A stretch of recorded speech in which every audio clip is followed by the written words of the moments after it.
This is the preferred archetype of black women that Hollywood and white liberals prefer, right? This combative kind of, she doesn't really know which way she's going, but she knows she's angry about it. She doesn't get along with men, but she has sexual relationships with as many men as she wants. None of those relationships are productive or amicable in any way, shape, or form. So I saw it. I thought it was a good film, right? It was funny. It was, it wasn't slow. It kept you engaged the entire time, which, a lot of movies don't. And I thought everybody, performed well. Like everybody in the cast performed well. Leo, Teyana Taylor, her crazy ass. She crazy as hell. And just everybody in there, they overperformed, man. They did their damn thing. But one critique I had about the film, it was a few critiques I had about the film. And one of them was, so the film essentially was a movie. It was a film about a group of anarchists, and how they partnered up with, or how the feds were after them, right? So that's essentially what the film was about. But my thing about the film was it was kind of like revolutionary. It was kind of like a revolutionary, like, how you say something might be apolitical, right? So it's not political, it's not anti-political, it's just apolitical, it's just blah. That's the way this film kind of was for me. I think it was a revolutionary, or a radical, because essentially it was just a group of anarchists just doing random things. It did kind of show deference to like the undocumented population. So like undocumented Latin immigrants or Mexican immigrants, whatever. So it showed deference to that. But in the film, the kind of like the point of contact with this whole movement was Teyana Taylor. She was pretty much the alpha in the film, right? So the whole movement was pretty much, I wouldn't say led by her. It wasn't led by her, but she was the most active, outspoken, and she pretty much presented as the alpha in this anarchist movie, right? So you have a black woman presenting as this revolutionary, but the revolution has nothing to do with anything black, right? In the film, you don't even really understand what her angle is for like, what is she fighting for? Like, they freed some immigrants from, I guess, like a holding tank or something, like an outdoor holding tank or whatever. Basically, I guess a concentration camp, essentially. So they freed them. She was talking like a black, like she was talking kind of like an Asada type, but none of it pertained to black people, right?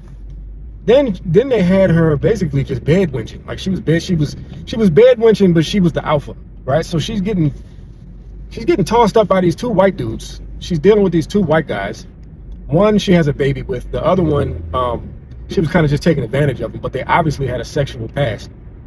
So it's this revolutionary black woman who doesn't align with anything discernibly black, who's getting tossed up by two white dudes.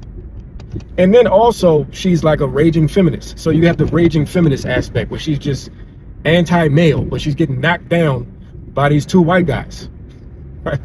So, in my opinion, this is the preferred archetype of black women that Hollywood and white liberals prefer, right? This combative kind of, she doesn't really know which way she's going, but she knows she's angry about it. She doesn't get along with men, but she has sexual relationships with as many men as she wants. None of those relationships are productive or amicable in any way, shape, or form. So I think the profile of her character was exactly what the white liberal and Hollywood proper culture they would like to see from black women. So anyway, so it's that aspect of it. And then it also fit in the whole, the immigrant, what's trending right now, the immigrant population, undocumented, right? But my main issue with the film was that I remember when I was growing up and you would have these revolutionary films where you had a black activist, especially a black woman who was pushing, there was always a black agenda. There was always something black that they were pushing for, right? There was some substantive black political agenda that was there. And that fueled and gave life and was the engine to the entire storyline, right? But now that and this is me, this is my take. Now that they've successfully watered down the blackness, but still have the optics of black radicalism and black revolutionaryism, now they can create this black activist character who has none of the traits of a black activist character outside of the optics, right? And this is the kind of person that gets used by white agendas, whether it be political white agendas, whether it be socio-political or activist white agendas, and they end up pushing for and lobbying for and fighting for things that they're super passionate about. But they don't realize that it has nothing to do with them, their family, their community. Like, it ain't got nothing to do with none of it. You have just, you're now fighting some clandestine ideological war that white folk have created. That's the problem that they have with, like, I'm a communist, I'm a socialist, I'm a this, I'm a that. I want anarchy. It's all this, it's just a bunch of whiteisms. And you think you're a part of something, right? Meanwhile, you ain't part of nothing. You're just out here just, but that's the kind of thing that they want to push with these films. And Teyana Taylor, well, her crazy ass, she definitely fits that type of profile. You know what I mean? But Sinner should have won over that for best director. Ryan Coogler should have won for best director over that other guy, because One Battle After Another was a great film, but other than that, yeah, it was cool, right?